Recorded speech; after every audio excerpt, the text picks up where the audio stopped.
Mister prime minister என்று அழைப்பதில் ஒன்றும் தவறில்லை.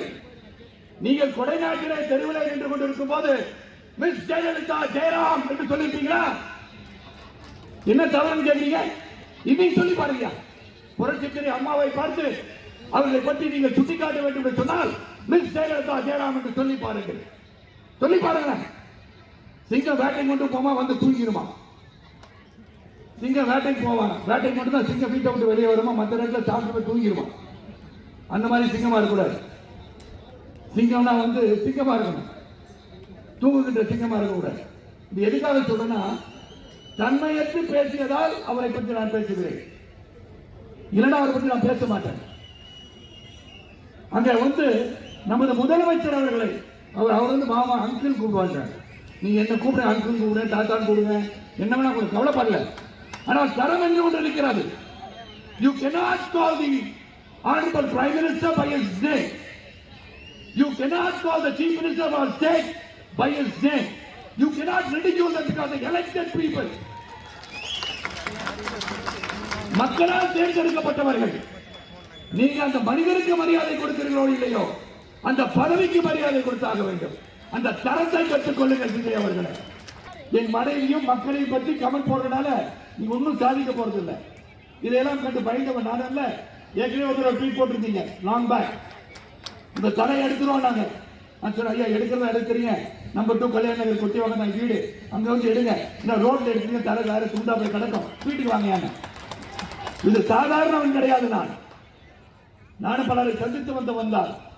கல்லூரி படிச்சிருக்கேன், கல்லூரி ரவுடிசத்தை பார்த்திருக்கேன், எல்லாம் பார்த்திருக்கேன்.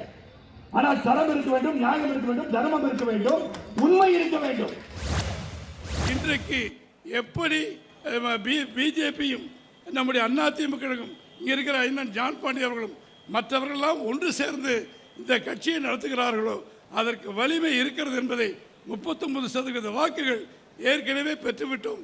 இந்த கூட்டணி ஆட்டவோ அசைக்கவோ முடியாது என்று அமித்ஷா தெல்ல தெளிவாக சொல்லியிருக்கிறார்கள். பல கட்சிகள் இங்கே வர இருக்கிறது. அப்படி வருகின்ற பொழுது எழுதி வைத்துக் கொள்ளுங்கள், அதிமுக கழகம் தனி பெரும்பான்மையோடு நம்முடைய பாரதிய ஜனதா கூட்டணியோடு அருமை அண்ணன் ஜான் பாண்டியன் அவர்கள், அருமை ஐயா GK வாசன் அவர்கள் அத்துணை கட்சிகளோடு சேர்ந்து இந்த ஆட்சியை தனி பெரும்பான்மையோடு அமைப்பார்கள் என்ற நல்ல செய்தியை அங்கே எடப்பாடியார் எல்லா பக்கத்திலும் சொல்லிக் கொண்டு வருகிறார்கள். பாஜக அதிமுக பொருந்தா கூட்டணின்னு விஜய் சொல்லியிருக்காரு, எப்படி பார்க்குறீங்க? நான் நிறைய தடவை இந்த மாதிரி கேள்விகளை நீங்கள் கேட்டுக்கிட்டே இருக்கிறீங்க. பாரதிய ஜனதா கட்சி 1600 எம்எல்ஏக்கள் உள்ள கட்சி, 330 நாடாளுமன்ற உறுப்பினர்களை கொண்ட ஒரு மிகப்பெரிய கட்சி. கொஞ்சம் நல்லா சிந்திச்சு பார்க்கணும்.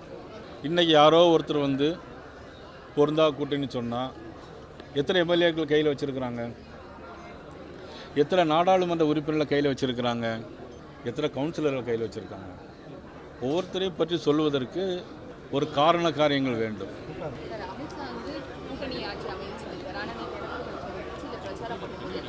எங்களது இல்லை, அது ஒன்றும், அதாவது என்னன்னா, எங்கள் கூட்டணி கட்சியினுடைய தலைவர் EPS அவர்கள், எங்களுடைய கூட்டணி கட்சியினுடைய தலைவர் தேசிய ஜனநாயக கூட்டணி கட்சியின் தலைவர் EPS அவர்கள்.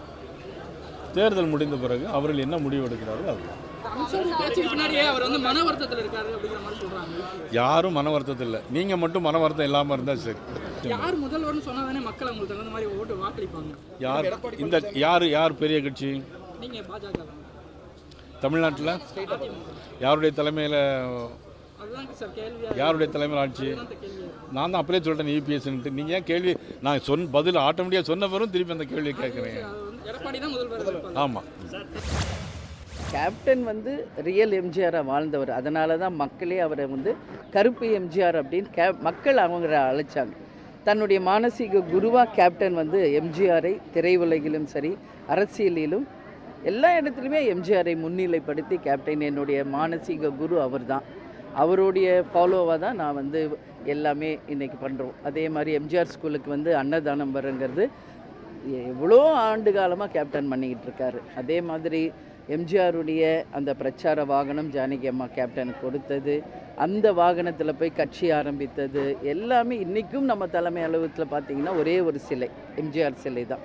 அந்த மாதிரி கேப்டனை பொறுத்த வரைக்கும் எம்ஜிஆர் அவருடைய மானசீக குருவாக ஏற்றுக்கிட்டார். அதனால தான் இன்றைக்கி நம்ம வந்து எம்ஜிஆரை வந்து எப்போவுமே நம்ம சொல்கிறோம்.